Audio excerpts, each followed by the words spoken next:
Services. You want to join us up here, both of you?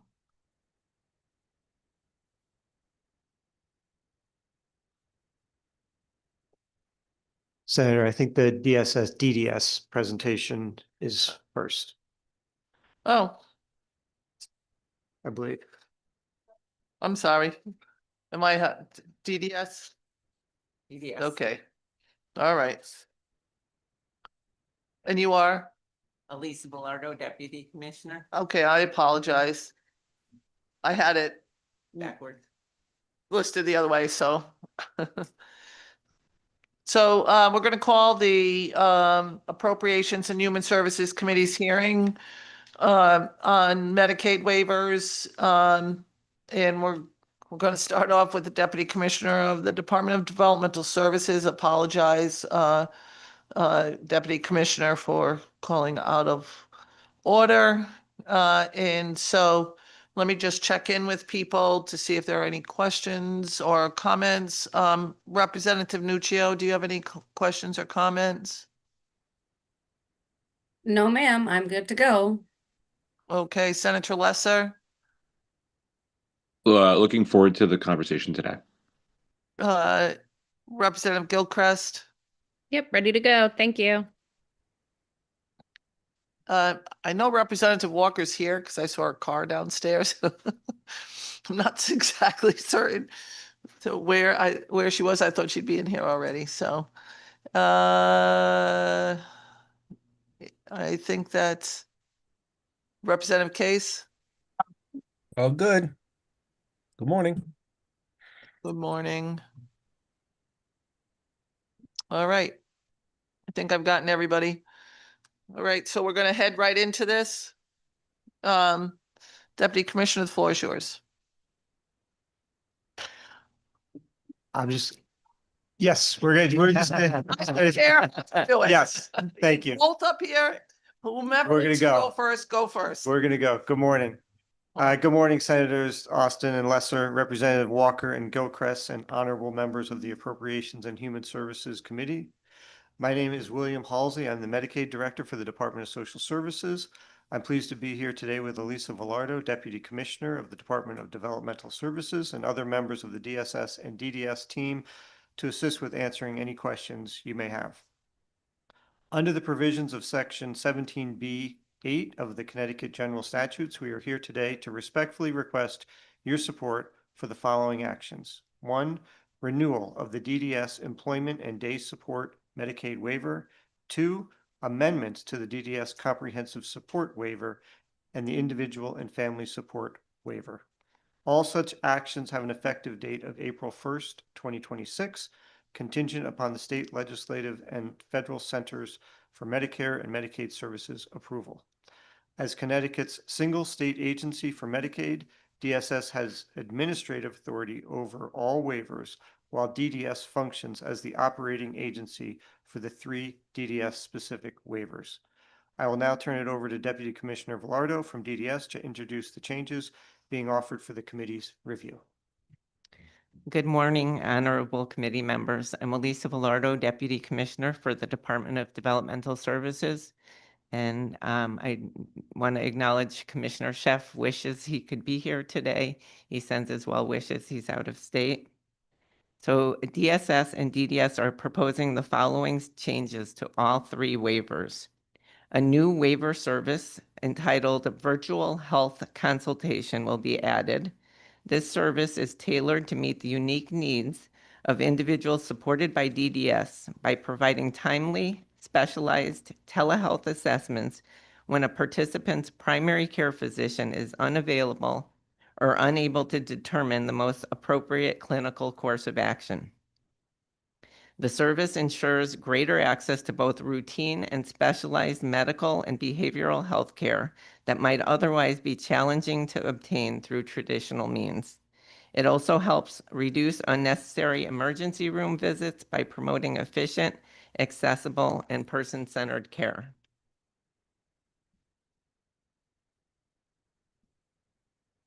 The department believes this service will improve health outcomes for individuals with intellectual disability while also providing consultative training opportunities for both paid and unpaid caregivers in delivering effective disability-specific care.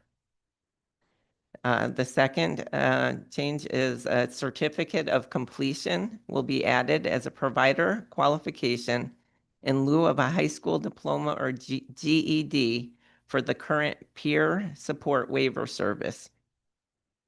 A certificate of completion is a portfolio of a student's accomplishments during high school and is awarded to students who may have an individualized education program in place, but have not been able to meet all of the criteria necessary for graduation. So our peer support waiver service is a unique waiver service in which the providers of the supports are individuals with intellectual disability. The providers draw upon their personal experience to provide support, connection, and advocacy while assisting in skill building activities and helping individuals meet their personal goals. By adding a certificate of completion to the provider qualification list for the peer support waiver service, we're opening this employment option to individuals who were previously not eligible to provide such support. It will also benefit the individuals we serve by increasing the available pool of peer support providers. We look forward to expanding this unique opportunity for engagement. DDS has also made several technical and administrative clarifications, including revisions requested by CMS. In addition to changes just outlined, the departments are also offering the following addition to our IFS waiver and our comp waiver. A new waiver service entitled Transitional Residential Habilitation will be added. This is a home and community-based habilitation service provided in a residential setting with the goal of supporting a person in developing individualized positive coping skills, independent living skills, and the goal is so that they may successfully transition to the least restrictive environment in the community. The service is meant to be temporary for up to 24 months. Because this service is temporary in nature, and in some instances may be provided in a setting more restrictive than other home and community-based settings due to its therapeutic and habilitative approach, current arrangements that reflect this type of setting are not covered under the existing list of approved waiver settings. We anticipate adding this new service will allow us to cover such settings moving forward and therefore leverage federal match. The departments can confirm that no current enrollee will be negatively impacted by any of the changes proposed in the application. Pursuant to 17B-8, a notice of intent regarding the renewal of the EDS waiver and proposed amendments to the comp waiver and the IFS waiver was posted for public review and comment in the Connecticut Law Journal and posted on both departments' websites beginning October 28, 2025 for a period of 30 days. In addition, the documents were distributed to representatives of the two federally recognized tribes as required by the waiver. As part of the public comment period, DDS received one comment in response to the proposed waiver changes. This comment included in the package of waivers and a letter transmitted to the Committee of Cognizance on December 2nd, 2025, was specific to the addition of the virtual health consultation service. The comment was generally positive and included 9 separate recommended revisions to the waiver service definition and its components. DDS accepted and included 6 of the 9 recommendations in the waiver application. The recommendations that were not integrated into the waivers included the following. An additional provider qualifications, which DDS deemed too restrictive. An increase to the rate for the service, as the rate in the waivers are the base rates and are, as such are negotiated with the provider. And language regarding community integration, which was accurate but deemed unnecessary in the waivers. DDS does look forward to continued discussions with the submitter of the comments. The departments respectfully request that the committees approve the renewal of the EDS waiver and the amendments to the comp waiver and the IFS waiver as described. Staff from DDS and DSS are happy to answer any questions you may have. Thank you. Anything else, Bill? No. Okay. I, I'm interested in, learning a little bit more about number 2 through DDS that you talked about, the certificate of completion for peer support. One of the, components of HR1 in the federal government had a work requirement, in it. Would this, allow for that some people to get 20 hours a week in a work requirement they may not normally have been able to access? Would this help out with some folks relative to this issue? It is paid employment. This is a waiver service we currently have, and it's been underutilized. So this amendment will expand the pool of candidates that can provide this service. It is time limited, and the number of hours of support are limited. So obtaining 20 hours a week might be challenging. They would have to provide the support to more than one individual, Yep. but it will provide employment opportunities to people that may not currently have that opportunity. I find that fascinating. If you could send over some additional detail on that particular issue, because I and many of my colleagues or our colleagues are hearing on the work requirement, and some folks are saying we are sending our people out to get jobs. This seems to me to be an opportunity where some of that might be addressed, maybe not the whole thing, but some of that might be addressed. But for people that are being required to get 20 hours of work, but may not be able to find a job that will hire them. And this is a job that will hire them. Now, we may not be able to deal with the 20-hour issue. Maybe there's some volunteer opportunities we can comply with that. And the questions that I would like you to, or some information back would be, how do they account for that 20 hours? Because some of these people have never had to account for time worked. So how are they going to be able to submit that to DSS for work requirements relative to SNAP benefits or relative to housing in the recent changes that had happened relative to supportive housing or the housing that had a work requirement too. So I'm just, if you could send that back, obviously send it to Taylor Aiken, and she can send it out to everybody, but that is something that really piques my interest. Thank you. And relative to the 2 federally recognized tribal nations, I appreciate any work that gets done with providing them with the information that they need. That's really helpful, because a lot of our contacts with the federally recognized tribal nations were old, and we're no longer doing the work associated with the federally recognized tribal nations. Like all of you, like all of us, there are changes in staff and personnel, and sometimes it gets lost in the morass. I appreciate that. Representative Walker.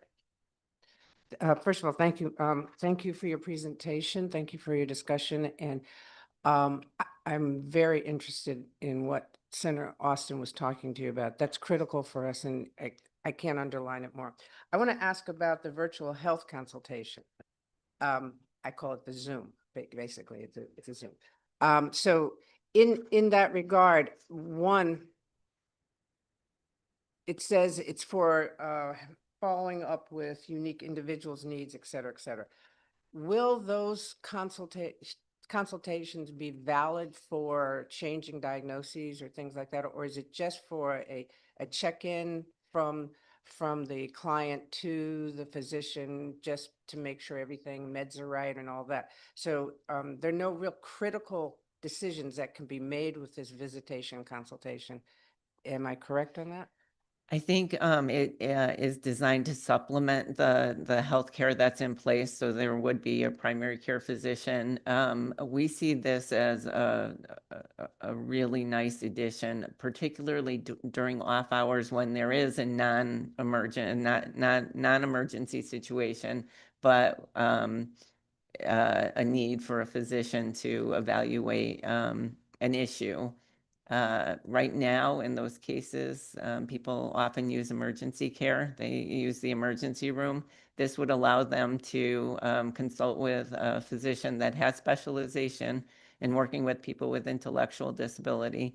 If that physician believes that urgent care is needed, they're going to not only recommend that, but help to arrange for that so that the receiving physician is prepared and it has the necessary information. But in terms of your question and changing diagnosis, no, they'll be working in coordination with the primary physician. Okay, and my second question is, I understand, I heard in your testimony that testimony said that they wanted to get an increase in the fee rate. I'm concerned about that because of the fact that if that were the case, then people might lean towards doing that more than less. It is, as that's why I wanted to verify what the purpose is. It is not for, it is just to follow up. It is not an extended diagnosis in this. This is just to follow up and maintain. It's like maintenance and everything like that. So I mean, I'm not saying that we don't need to increase rates, period, on everything. I don't want this one personally because I fear it will be utilized more than it should be because of the increase in the rate. Okay, so that's just my personal opinion. So that would be a real concern to me. Okay? Thank you. And we did not accept that recommendation. Okay, then no. Okay, no problem. Thank you very much, and thank you for your testimony. Thank you, Madam Chair. Thank you. So, Senator Lesser.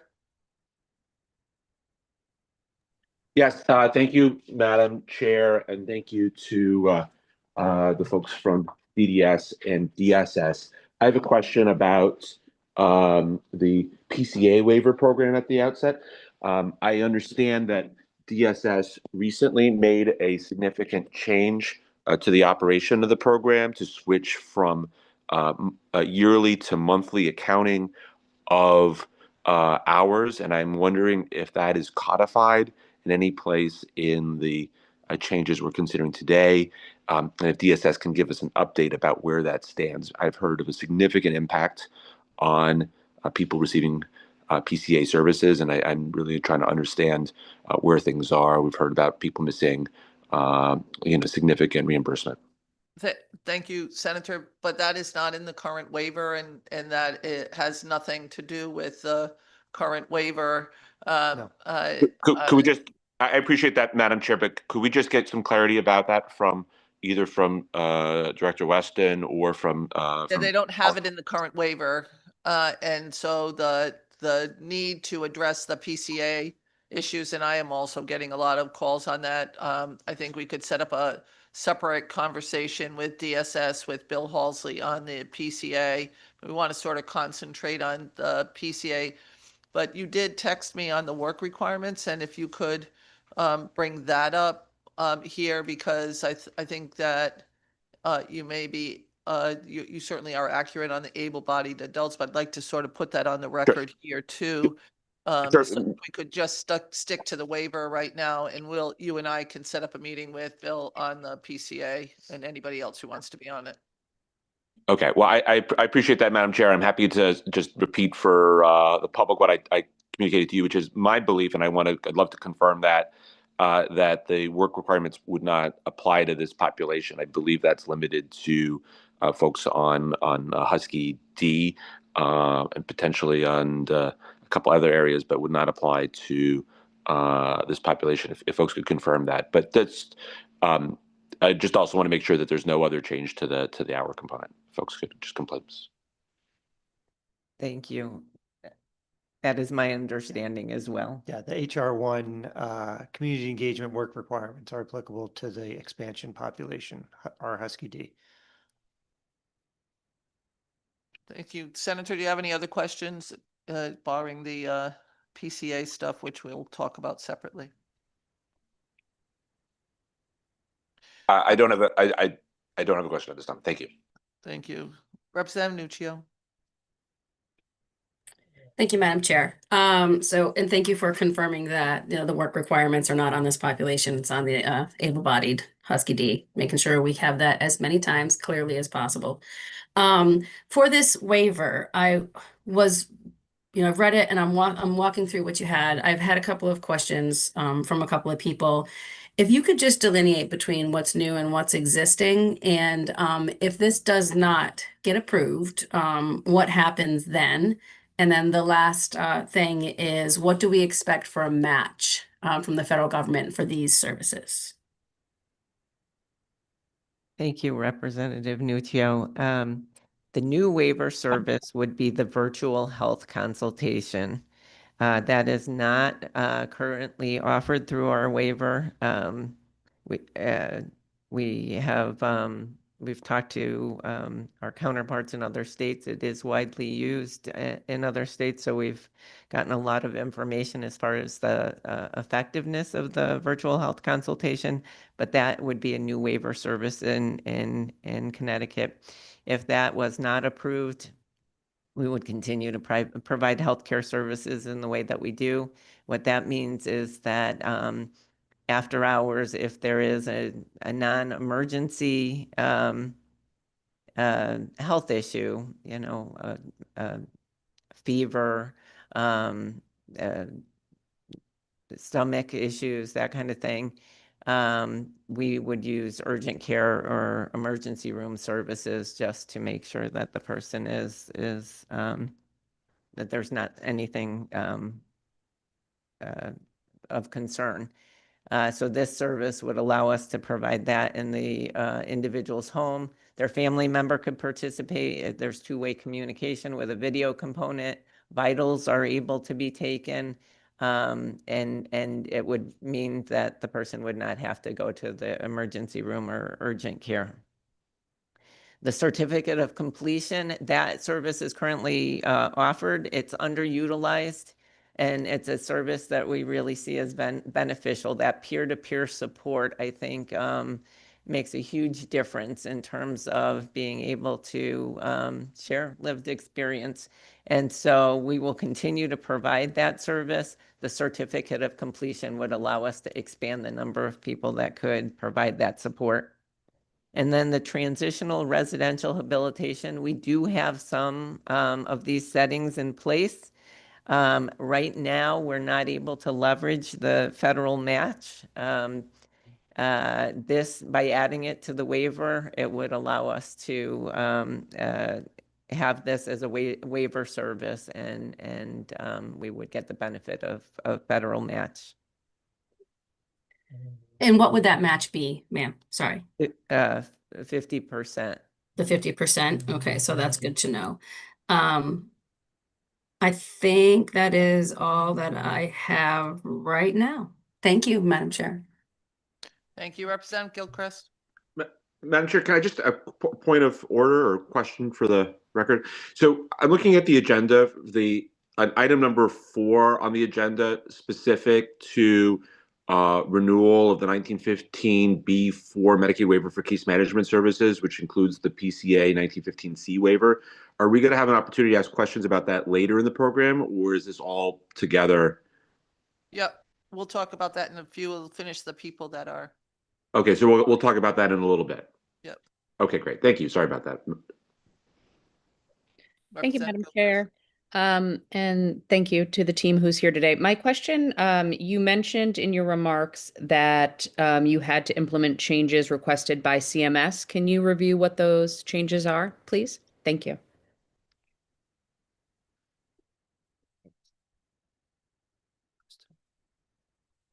I'm inviting Krista Ostaszewski, our Health Services Administrator. Good morning, Representative Gilchrist and honorable committee members. My name is Krista Ostaszewski. I'm the Health Management Administrator for the Department of Developmental Services. CMS, we have received some comments from CMS related to making changes in our waivers. Most were grammatical or formatting requests. CMS has made some updates to their waiver template as well that allows us to provide some additional information about our waiver services. So there is no substantive updates that were made from CMS. Most was, again, formatting, grammatical, and some additional information related to our waiver services based upon updates that they've made to our waiver templates. Great. Thank you so much. Absolutely. All set? Yes, I am. Thank you. Right. Representative Dathan. Thank you so much, Madam Chair, and appreciate the testimony here today. Just wanted to clarify for the waiver for services to be had over a virtual service like Zoom or whatever.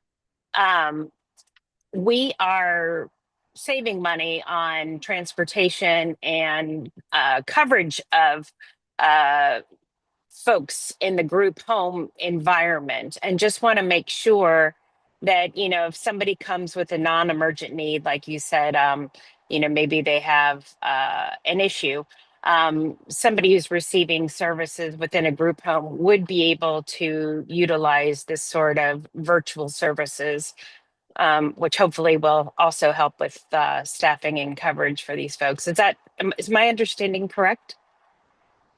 Yes, you're absolutely correct. So during a particularly off hours, say it's in the overnight, somebody wakes up and they're not feeling well, you might have one staff that's on.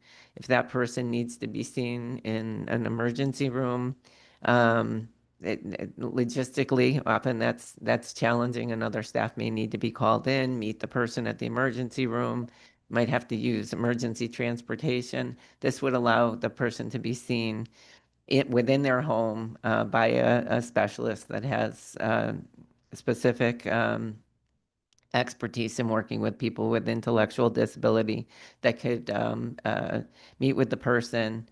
Again, if their family member or guardian wanted to participate in the appointment, they could be linked in as well. And yes, it will help with staffing.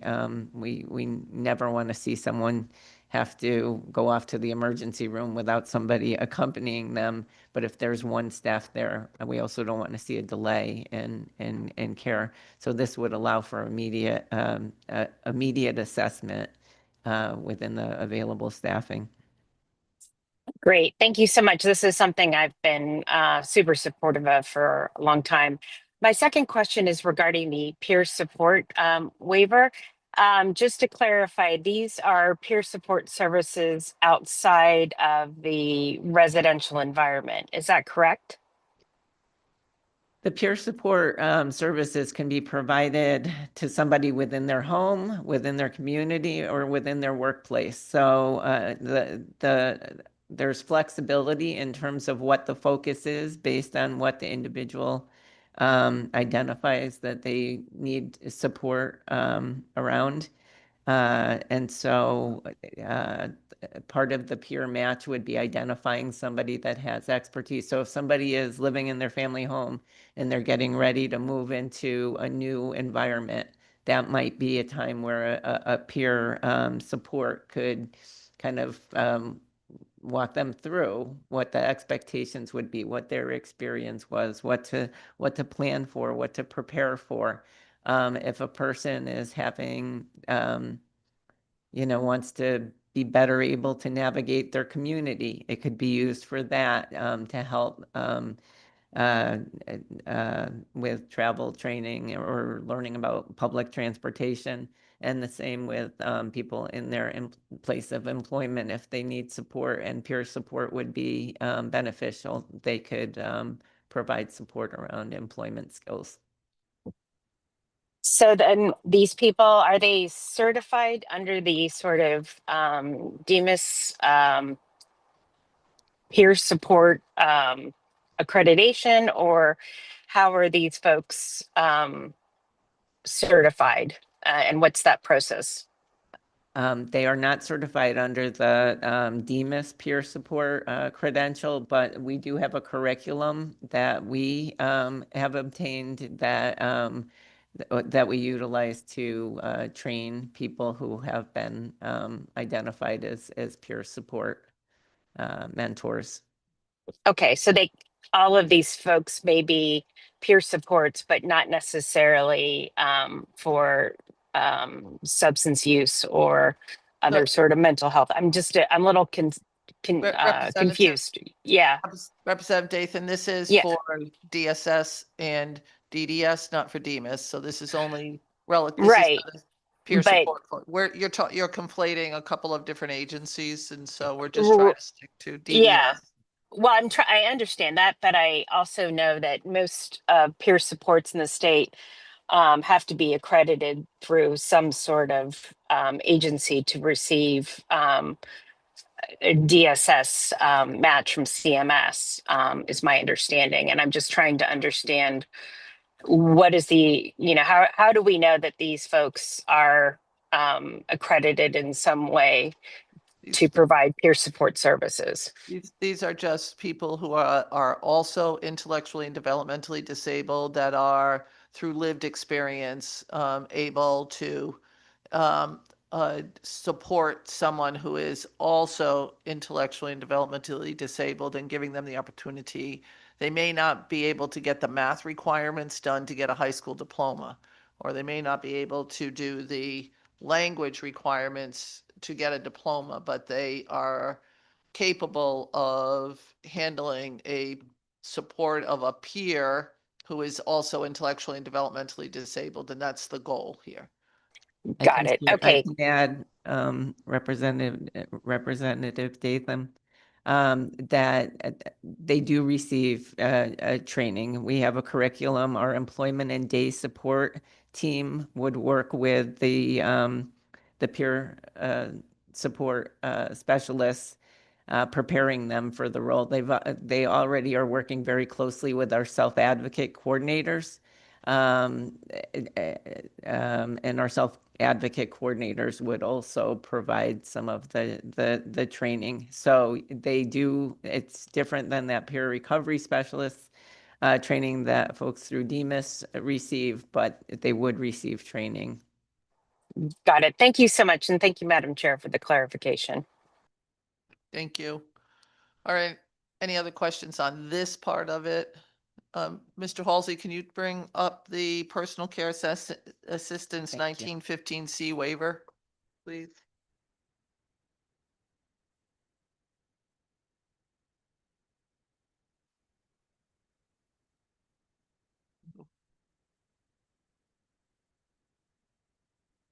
Good morning again.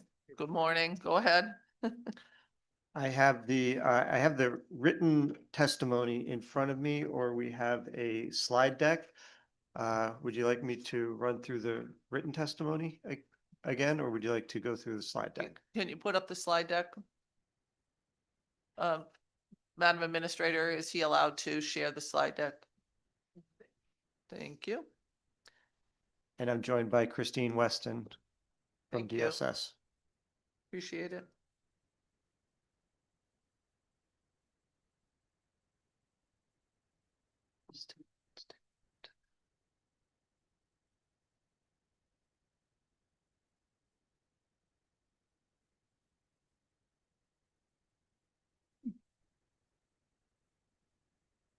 Okay, so specifically, Christine Weston's going to walk through what's before you today, which is the 1915 B4 Freedom of Choice Waiver, which is the selective provider contracting for case management services.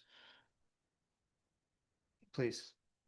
Hi, good morning, chairs. I just wanted to caveat, this is a 1915B4, which you're going to hear, there's a lot of numbers with the Social Security Act and how it relates to HCBS. The previous testimony was around the 1915Cs, which are the waivers and the authority that allows us to put the services in the home and the rules around the scope of services. So this is not what we will be voting on today. The We are voting on 1915C waiver. For a DDS. Correct. Right. So this is not what we are voting on. Yep. What you are talking about, right? I want to be very clear with people that they understand. We have already talked about the 1915C waiver. My staff is back there paying attention to what I'm saying, making sure that I'm being correct. That's why we weren't talking about the other things with PCAs. This is PCAs relative to the 1915B waiver, which is different than the 1915C waiver, which is what we will be voting on. So we're going beyond the capacity of what we had for our voting capacity. You are talking about 1915B for authority and renewal, That is which is different than 1915C. Go ahead. That is correct. So there are multiple authorities that govern how we operate HCBS, and this authority allows us to waive what we call choice of provider. So in Medicaid, Medicaid participants have the opportunity to select providers that are otherwise eligible to provide those services. In 3 of our waivers, we have elected to waive the choice of provider and use specific community-based access agencies to provide case management services. So this has been in practice already. This is a 5-year renewal. CMS requires these waivers to be renewed every 5 years. We've made no substantive changes to this application. We are just renewing the authority to continue our current practice.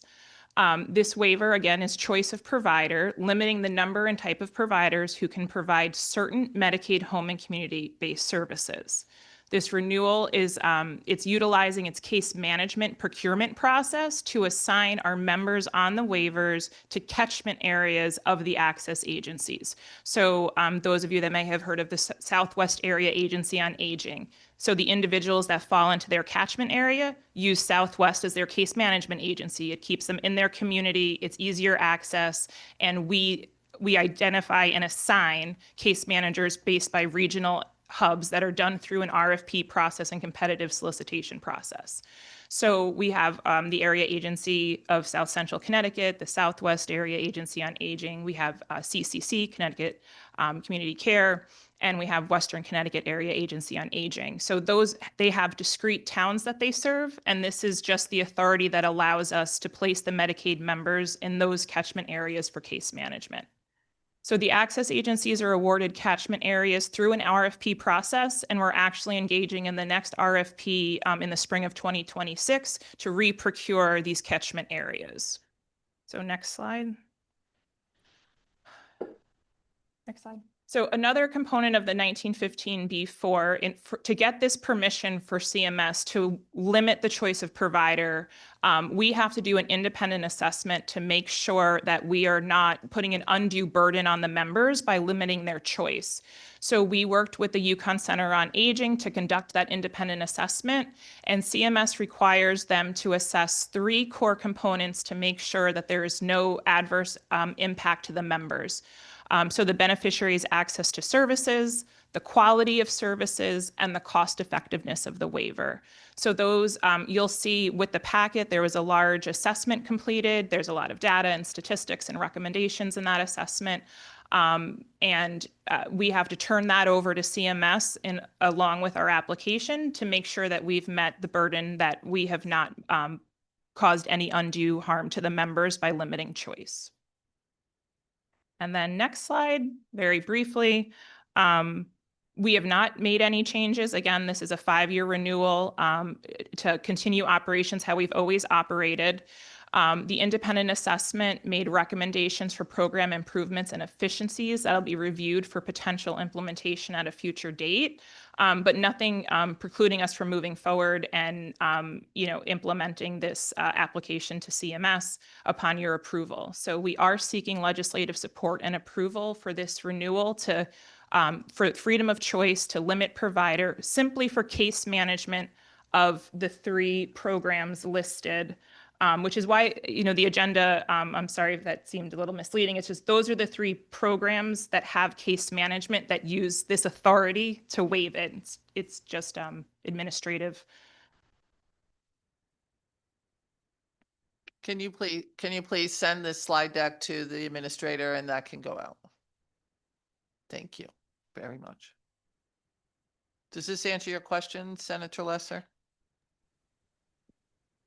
Well, this is the first I'm hearing about it, so I just want to make sure that there's nothing in here about the cadence of the hour issue that is not at all addressed in this language. No, The hour issue. Oh, no. no. Thank you. But since this does talk about the overall program, can you just give an update about that? No, not right now. I told you, you and I and others will have a meeting on that afterwards. We got to stay focused on what we are voting on today, because then people start asking questions relative to something that is not being voted on. We went beyond that right now, but I appreciate your concern. I really do. I have concerns too, but I want to focus on what we're voting on today and set up another meeting on the payment issues, which I think are more complicated than what we have the capacity to deal with today. And I'd like to get some additional information from our Office of Fiscal Analysis folks to look at the payment issues and see what is going on there. With respect, I think they're all intertwined, and so it's hard to understand one aspect of a program without understanding Yeah, a related aspect. I disagree, because we need to stay focused on what we're voting on today. But Well, set how do that you? up. I'll have my staff set this meeting up as soon as possible, as early as Monday, to get the answers on payment issues. Thank you. Representative Nuccio. Thank you, Madam Chair. I'd like to be part of that conversation, and also when we have it, the presentation that was just on, it mentioned that the independent assessment recommended changes and efficiencies, and the department was going to consider potentially doing some of them. I would like to understand why we would not absolutely do them, but if that could also be part of the conversation, I would appreciate it. And I am not going to be able Next to do it. conversation, Representative Nuccio. Well, if they can answer it now, that's fine, but I won't be available Monday. I'm out of state, but it's just the last bullet said that the independent On the basically last bullet, I just need to, I'm sorry, I'm dense. the To last bullet on understand on what we last just bullet saw. on the slide deck that we got? Yes. Yeah. No, the Okay. one that we just looked Thank at. you. Yes. Okay. Yes, sorry. On that Oh, last sorry. bullet, it basically said there was an independent an assessment of the program that we currently have. And they were going to potentially include It's not some. what we're voting on today. Yeah, I so know that, ma'am. That's why I No, I'm just. asking the question. It's a question. I'm not stating, it's not a statement of fact. It's a question. it is. So I can comment Yes, to if you're Rep. gonna Nuccio. comment So on yeah, that, I that's can why I'm trying to absolutely find comment out. on Are this. we voting on this today? Yes, so part of what you're voting on is permission to allow the department to continue to limit providers of case management for a handful of our HCBS programs, the 3 that are listed. During the independent assessment conducted by UConn Center on Aging, they did a whole host of analysis and data collection and then made recommendations for program and quality improvements. The only reason why we're not blanketly doing every recommendation is some will have dollars attached to it. Some of it may have some contractual changes that need to be done. And I can't just say I can implement every recommendation because I may not have the discretion right now to do so without amending contracts, potentially putting it into the new RFP, or finding appropriations for some of the recommendations. So it was a broad set of recommendations, all very strong and tied to program integrity and quality, which we are taking wholeheartedly. We may just have to kind of work with some of the nuances of the recommendations to be able to implement them right away, absent contracts or appropriations. Okay, so I would be very interested in, what we end up doing with that and Of course. what improvements. I'm always interested in improvements. So, if you can just kind of keep us up to date with what your plan is on that, I would greatly appreciate it. And Kathy, as I said, if possible, I'd love to go to that meeting, but I'm not available on Monday. So I'll leave that up to you and what we can do. But if possible, I would like to be there. Senator Austin, is this just for the record? Is this a public meeting or is this a private? Excuse me, Senator, but I have 2 other people in front of you. I'm just trying to finish everybody in order.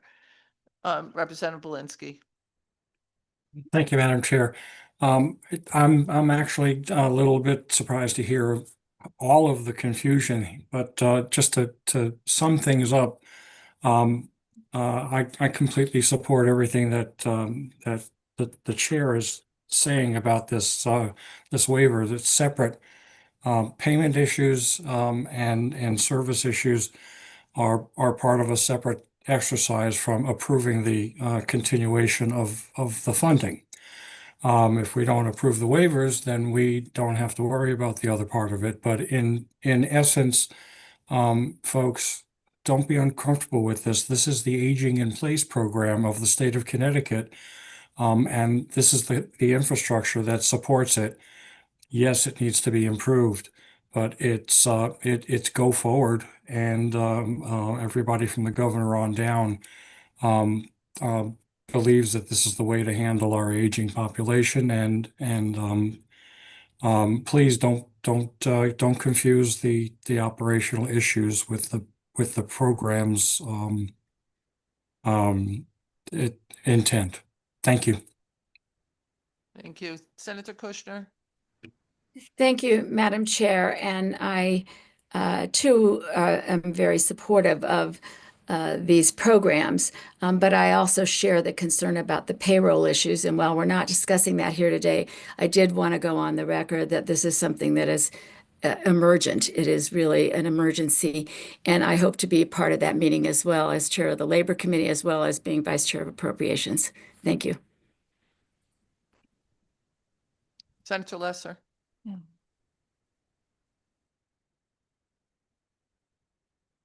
Senator, you are muted.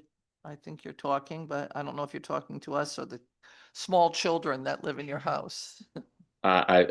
Just to the small senators who appear on the screen, you are I'm not trying small, to but lose more weight, so maybe I'm getting smaller, but only it just looks small on the screen. No, just wanted to clarify that the meeting on Monday, we're talking about a private meeting, because obviously there's a value to getting some information out in the public about what I maybe have to see if DSS is available for the meeting. And if that meeting is available, if they're able to meet, I was setting up a meeting so you and I could have a conversation with them about payroll issues. If the world wants to come, I will set up a meeting where we talk about this, where the world can come. And we'll do that, but I'll have to talk with Taylor after this to see what meetings we have. If the world can't come, then I'm setting up a meeting for you and I to talk about the payroll issues. Sure. And then anybody can set whatever issues they are up. I will try to do the invitation to the world if we have an informational hearing where everybody can come. I think it's just important for us to understand how these are obviously important programs that we want to continue, but want to understand how the programs are working before we reauthorize them. I think that's the question that I have. Thank you. Can I clarify something, Madam Chair? But wait 1 minute. I haven't gotten to, all of you guys are very pushy today. Do all of you have to do Christmas shopping? Is that what's going on? Because you are all very, very pushy today. So, Representative Nuccio, what would you like to clarify? Just trying to kind of clarify what we're talking about here. So if there's an issue with the PCAs and payment and everything, right, That's and why I having a didn't wanna meeting, do all this. why, if I ask to come, it becomes a private meeting, that we have to have a private meeting. This is once again, like an issue that I have here, but is it something that, the minority can't know about? We can't ask the same questions. We can't be in the same room. It's like democratically gatekeeped. This is exactly why I don't like to do these scheduled meetings on these meetings. We are discussing the waivers that are in front of us. That's what we're discussing. We're not discussing anything else. And Senator Lesser had specific questions about the pay on PCAs, which is a problem, which not to do with the waivers today. Has nothing to do with the waivers today. If the whole world wants to come on a meeting, I will set up a meeting, and if you can make it, you can make it. If you can't, you can't. And I'm not going to ask 169 people what their availability is for a meeting. I'm going to ask DSS if they have availability for such a meeting, and I will set a meeting up. And then you can all choose to come or not come. I will tape the damn thing and I will send it out to everybody. It is important to everybody, but it is not what we're voting on. And that's why we are trying to stay focused on what we are voting on. It gets complicated when you start bringing in all the tangents that are associated with all of these waivers. So we are talking about the waivers that we are voting on. And I will set up a meeting with DSS. I will record the thing, which I'm telling DSS right now that I'm going to record it, and I will send it out to the world. the appropriations world. Okay? Is there any other questions on the waiver that we have in front of us today That we're voting on. that we're voting on? Seeing none? Thank you, Madam Chair, for the clarity. Thank- Thank you, Representative Linsky. I am closing the public hearing and we are going into, I'm sorry, we have people to talk to. Okay, see? All right, let's go to the public. You guys can go back to your own seats. Please stay around in case we have other questions. One waiver that we're voting Jamie Arbor, are you here? No. Not here, not pass, not on. Tracy Wodich. She's online. Tracy, the floor is yours. Yes, can you hear me? Yes, 3 minutes. Great, thank you. Distinguished members of the Appropriations and Human Services Committee. My name is Tracy Wodach, President and CEO of the Connecticut Association for Healthcare at Home. I'm also a registered nurse with over 40 years experience. The Connecticut Association for Healthcare at Home is the united voice for our licensed home health and hospice agencies, as well as several non-medical homemaker companion agencies, many of whom provide care through the state-funded waivers. Together, our members deliver services that support cost-effective care for Connecticut residents in the setting they prefer most, their own homes. Our association and its members are proud of Connecticut's longstanding waiver programs, which have supported aging in place while saving the state several $billions over the past 2 decades. We strongly support renewing the waiver programs as presented for today's discussion and approval. With our rapidly growing aging population, the need for these waivers is greater than ever. However, the severe underfunding of Medicaid providers who are essential to meeting the state's goals is putting these programs at risk. Agency-based care at home providers are being forced to limit their Medicaid caseloads and deny new referrals. Access agencies consistently report their growing inability to find providers to accept cases and increasingly the need to reduce the number of approved hours required to safely support an individual at home. This is a recipe for failure of the state's aging in place plan. Without action to properly fund Medicaid providers, thousands of seniors are at risk of losing much needed in-home services, leading to higher rates of facility placement and preventable hospitalizations. At the same time, agencies are losing critical staff to the state's self-directed PCA program and the nursing home CNA workforce because we cannot compete with their newly funded wage contracts. We fully support these contracts and believe strongly in their livable wages, but these investments cannot come at the expense of agency-based providers who are an equally essential part of the continuum of care. Besides our in-state competition, our neighboring states and the VA pay far more than the Connecticut low-wage care-at-home worker rates. Speaking of low-wage worker, there have been a few increases in their rates in an attempt to assist with the minimum wage increases. However, the rate increases are always less than the minimum wage increase. This year's increase of 4.9% doesn't meet the overall increase over the last 2 years of 7.8%. We have additional costs of labor, fuel, supplies, numerous unfunded mandates. I've listed them in the testimony. Without fair and sustainable funding, agencies will continue to close, caregivers will continue to leave for higher paying jobs, and thousands of Connecticut residents will be left without the support they need. Our seniors deserve better. They deserve the choice to be able to stay in their homes. Please look at the reimbursement rates as you approach this coming session to really ensure that we can support the waiver services and needs for our seniors. Thank you. Thanks, Tracy. Okay, that's it for the public. Questions? Thank you. We are now done with the public hearing. We'll close the public hearing and move on to the committee meeting. We'll give ourselves 5 minutes to let the administrator and staff get everything set up. So 5 minutes.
Okay, everybody, you should start calling people. The Human Services is going to come up first. If you have friends or colleagues or enemies that are on the Appropriations or Human Services Committee, make sure they're here. We don't hold votes open.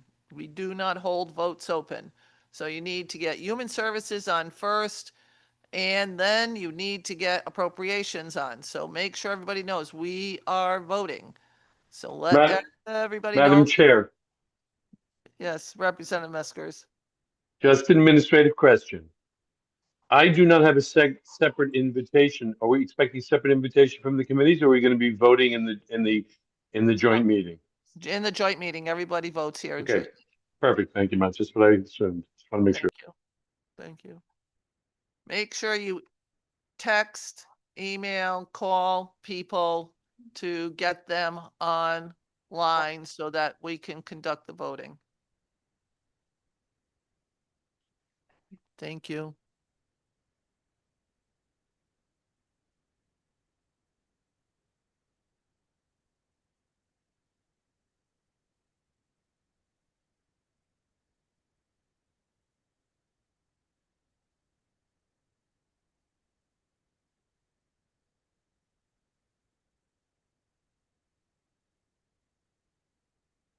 Good morning. I'd like to call to order.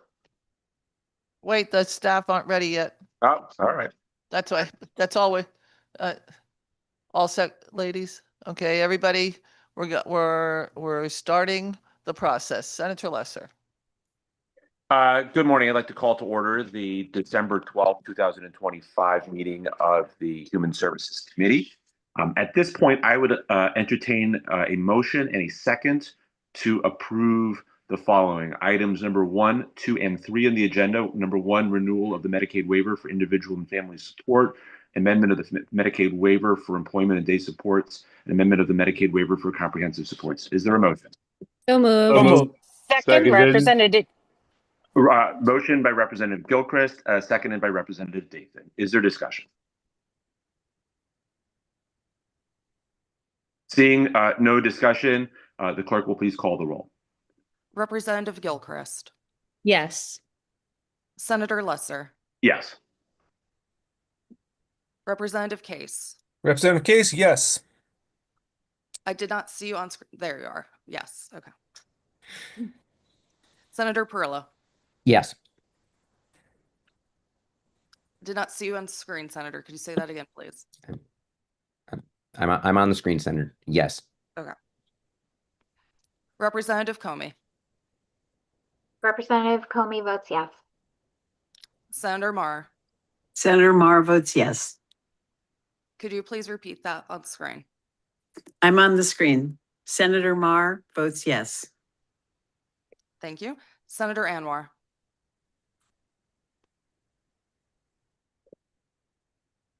Representative Butler. Representative Dathan. Representative Dathan votes yes. Could you please turn on your camera, Representative? Representative Dathan votes yes. Thank you. Representative D'Amico. D'Amico votes yes. Representative Fortier. Representative Fortier votes yes. Senator Gaston. Representative Hughes. Representative Hughes votes yes. Representative Johnson. Representative Johnson votes yes. Representative Kitt. Representative Kitt votes yes. Representative Master Frank.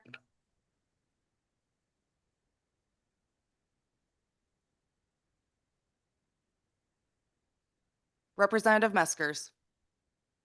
Representative Meskers votes yes. Representative Pizzuto. Representative Pizzuto votes yes. Representative Santiago. Santiago votes yes. Representative Scott. Representative Scott votes yes.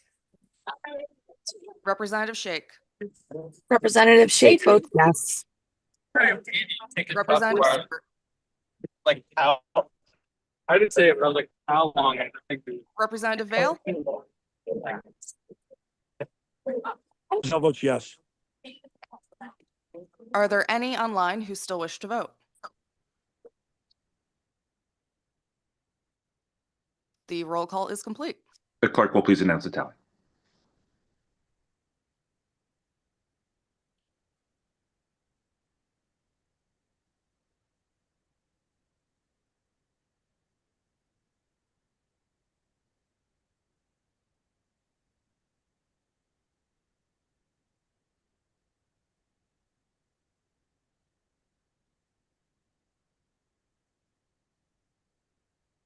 That is 18 yay, 5 absent. Okay, so the motion passes. Moving on to item number 4 on the agenda, 1915B for Medicaid waiver for case management services for the Connecticut Home Care Program for Elders, 1915C waiver, Home Care 1915I program, Personal Care Assistance 1915C waiver. This is a tricky one for me, and I'd like to just say that there are important questions about this essential program that unfortunately, I don't know that I have the answers to this morning. Understanding the procedure, though, and the choices that are available to the Human Services Committee, I want to just remind folks about the process. So we received this waiver renewal on December 2nd. Under the law, we have 30 days to act on this. If we don't act, it is deemed approved. The concern is if we were to not act today, it could be looked at disfavorably by CMS and could potentially harm the viability of the program in the future. I just think it is incredibly important that our partner agencies, DSS in particular, continue to work closely with the Human Services Committee to advise us of waiver renewals and discuss pending issues prior to these meetings so we can get our answers forthright. At this point, in the interest of protecting this vital program, I'd entertain a motion in a second to approve item number 4 on the agenda. So moved. Rep Case. Motion by Representative Case. Is there a second? Second, Representative Dathan. Second by Representative Dathan. Is there any discussion? Seeing no discussion, the clerk will please call the roll. Representative Gilchrist, Representative Gilchrist votes yes. Senator Lesser, Senator Lesser votes yes. Representative Case, Representative Case votes yes. Senator Perillo,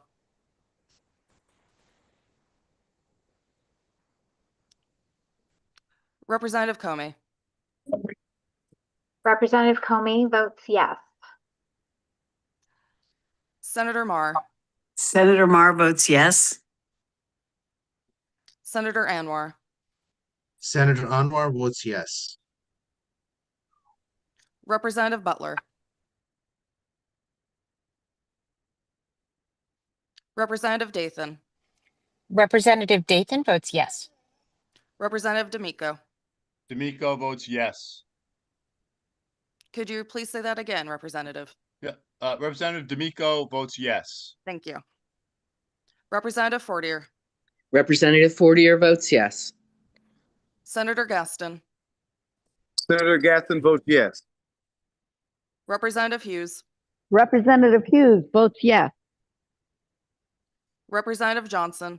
Representative Johnson votes yes. Could you say that again, please, Representative? Representative Johnson votes yes. Thank you. Representative Kitt, Representative Kitt votes yes. Representative Master Francesco, Representative Meskers,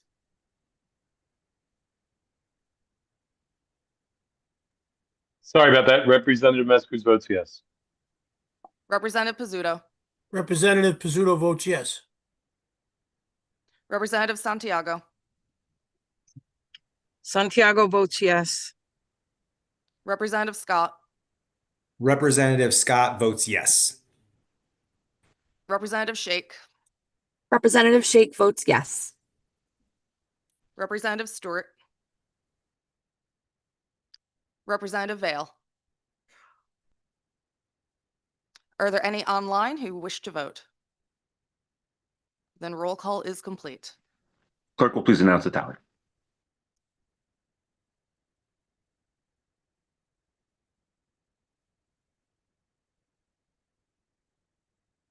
That is 18 yea, 5 absent. Motion passes. At this point, I'd like to recess the meeting of the Human Services Committee. Oh no, I might still be good. All righty. I'm going to convene the meeting of the Appropriations Committee. I just have one quick question for LCO. I'm just curious, can I put all 4 of these together, or do I have to do them in 2 separate votes? 2 separate votes, okay. So I'm going to call for a motion to support item 1, renewal of the Medicaid waiver for individual and family supports. So moved.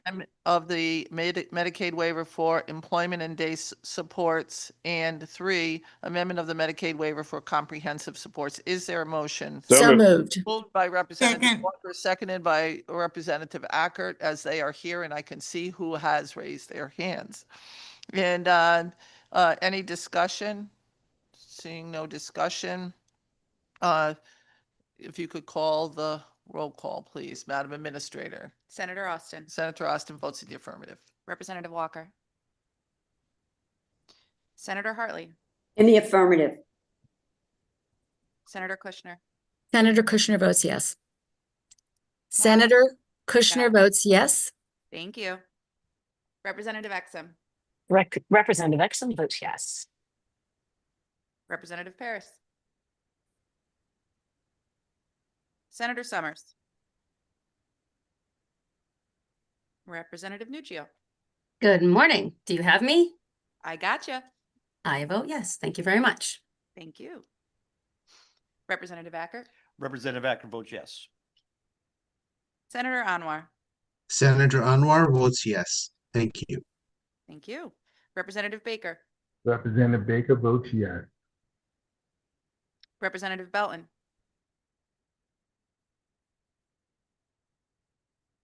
Senator Berthel.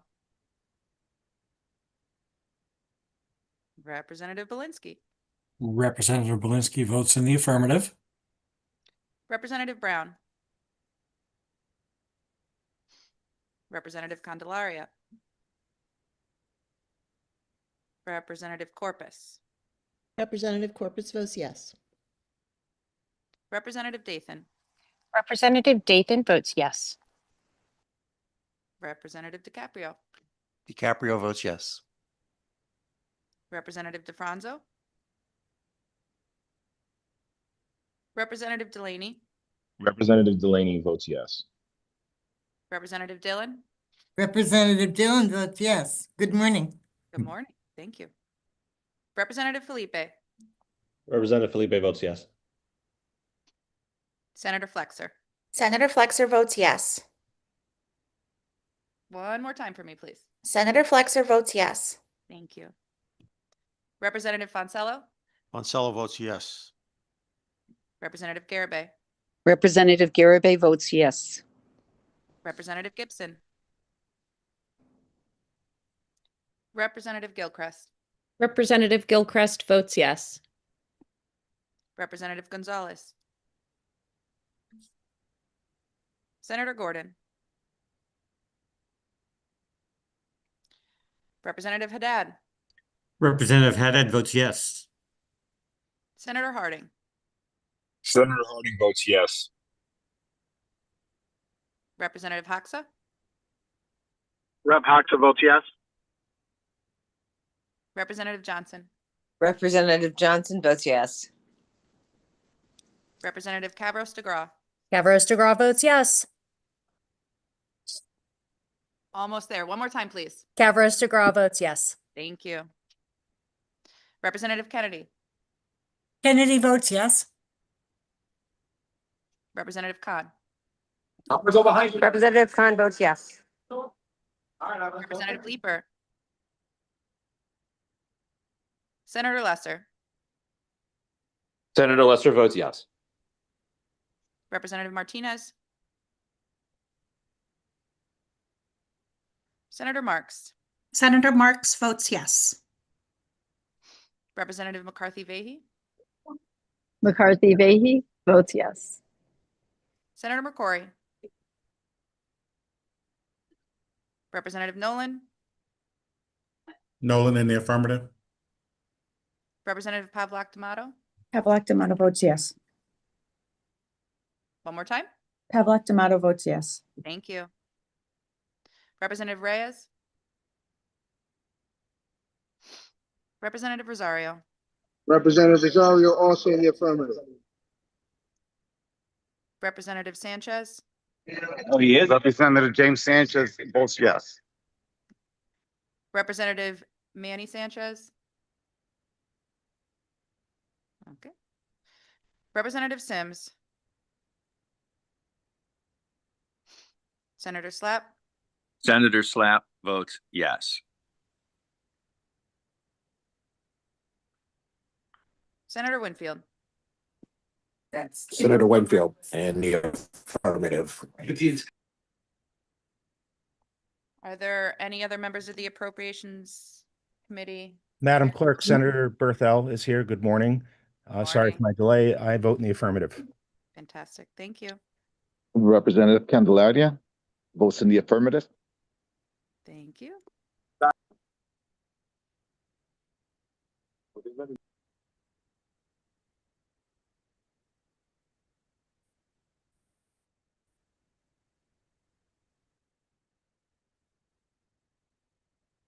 Madam Administrator, when you're ready.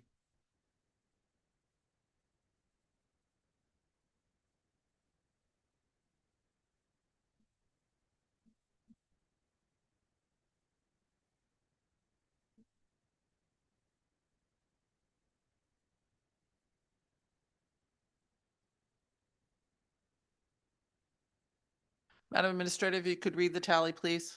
Total number voting 38, those voting yea 38, those voting nay 0, those abstaining 0, absent and not voting 14.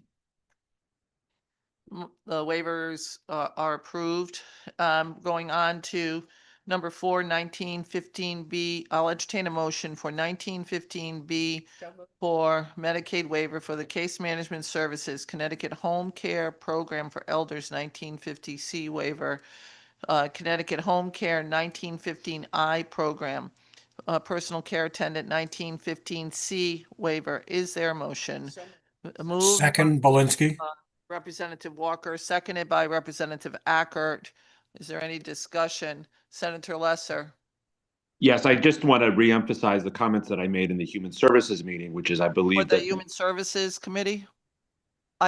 I think that those are designed for the Human Services Committee. no, ma'am. As a chair, as a member of the Appropriations Committee, I just want to again emphasize that as a member of the Appropriations Committee, I'm concerned that I don't have enough information to vote on this. I'm concerned about the potential alternative of not voting, which could be worse. And I wish we had more information before us today. I appreciate your comment, and I would like to make a comment in response to that.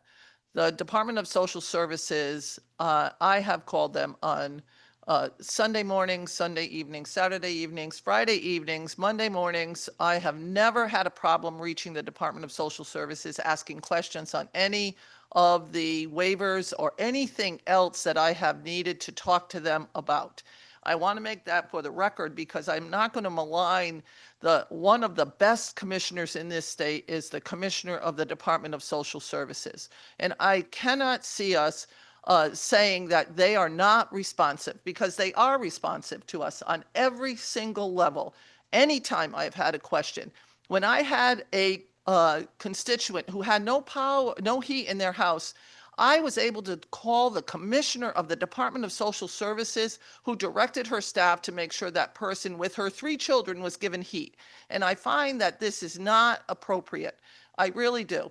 I would never disagree with you on your passion and what you believe in, but this is about the waivers in front of us. And I am not going to malign the Department of Social Services commissioners or the staff doing one of the most difficult services in the state with a federal government who has directly attacked the work that they have to do every single day and not recognize the work that they do.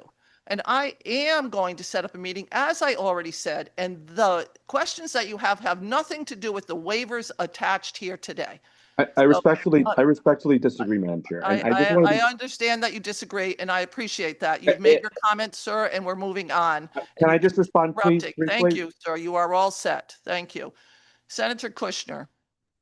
Thank you, Madam Chair, and I totally agree with your comments regarding the Commissioner of the Department of Social Services. I think she does an admirable job under extreme pressure, and I have found her to be highly competent, responsive, and really cares about all of the people that the department serves, and especially those that work for the department. But I do want to say that I did not find anyone's comments regarding the information that we seek to be maligning the commissioner or the department. It's strictly an issue of this is a critical emergent issue that we need to address. So no negative connotation should be attributed to our comments regarding the commissioner of DSS. Thank you, Madam Chair. Thank you. Seeing no further comments, could you call the roll, please? Senator Austin, Senator Austin votes in the affirmative. Representative Walker, Senator Hartley,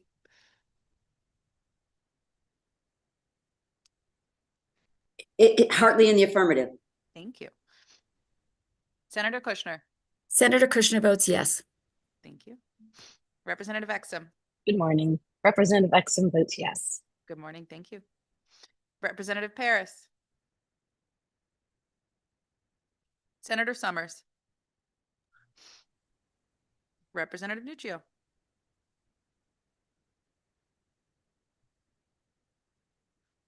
Representative You got Acker. me? Sorry. Oh. I was in and out, in and out. Yeah, I vote yes. Excellent, thank you. Representative Acker, Representative Acker votes yes. Senator Anwar, Representative Baker, Representative Baker votes yes. Representative Belton, Senator Berthel, Good morning again, Madam Clerk. In the affirmative, please. thank you. Representative Belinsky, Representative Belinsky votes affirmatively in concurrence with the comments of the chair. thank you. Representative Brown, Good morning. Representative Brown votes yes. Representative Candelaria, Representative Candelaria in the affirmative. Representative Corpus,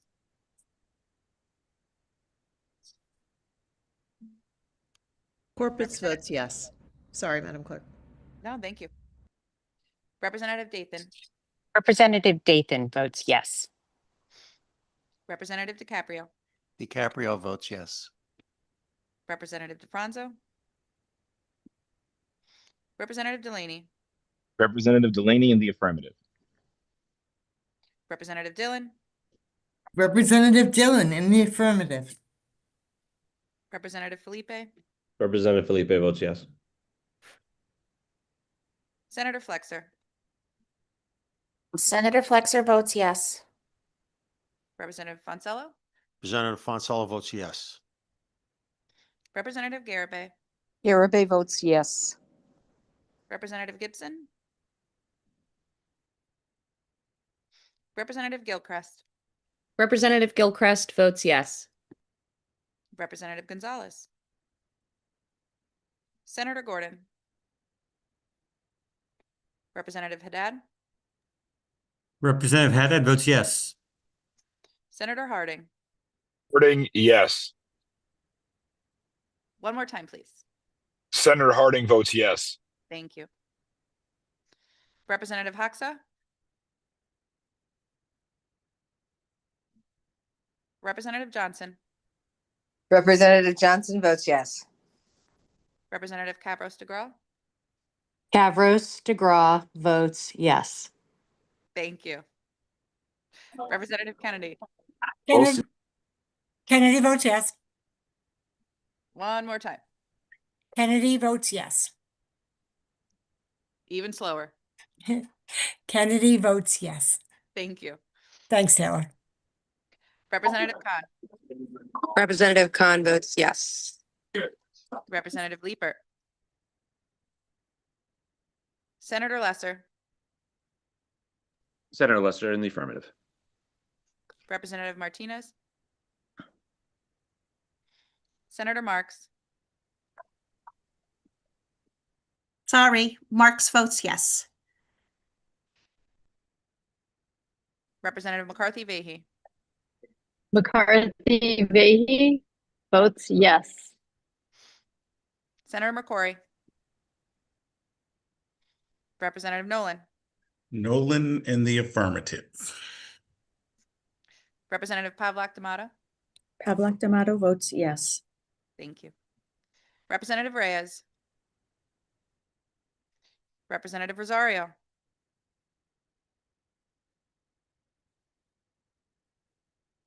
Representative Manny Sanchez. Representative Reyes in the affirmative. Thank you.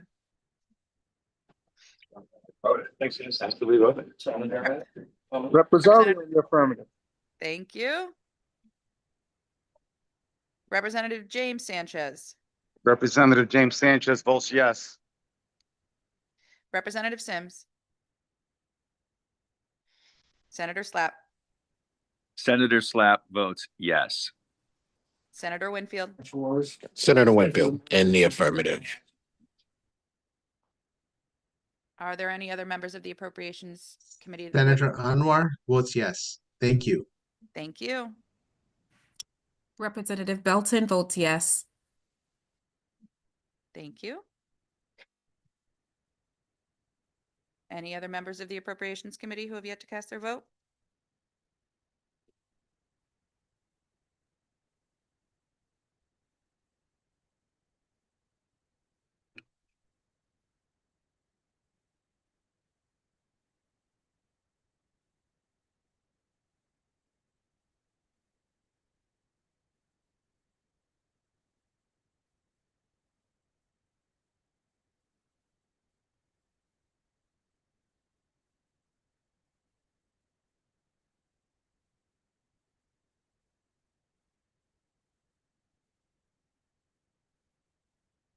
Madam Administrator,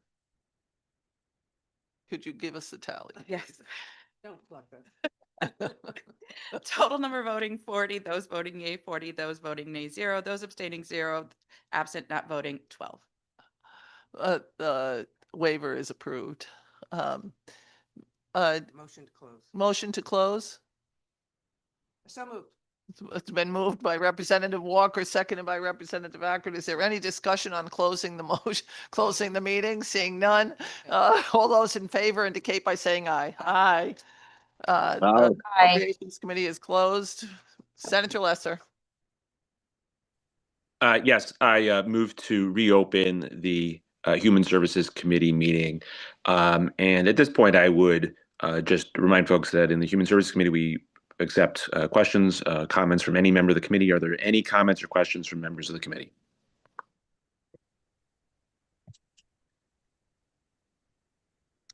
Seeing none, I would move that we adjourn the Human Services Committee today. Is there a motion to adjourn? Representative Chair. Representative Dathan. Motion by Representative Butler, seconded by Representative Dathan. All in favor? Aye. Committee meeting is adjourned. Madam Administrator, we would like to welcome you as this is your first meeting that you've had. Newly appointed administrator, Taylor Aiken, is now the administrator for the Appropriations Committee. Representative Walker, do you want to introduce your new clerk? Yes, and since Taylor decided to leave us, I know. Taylor is now the new administrator for yeah. So I have the joy of having a new, I'm sorry? Okay. Of having, okay. No, I can't do that. Oh, can't do that No, yet? no. Oh, well, Thank you. we can't say it yet, but it's coming. Yeah. Big news Coming soon. coming soon. Madam Administrator, is there any other business before the Appropriations Committee coming up? I am happy to report that this should be the last meeting of 2025. So I look forward to seeing you all next year. Thank you. Have a good Have a day. nice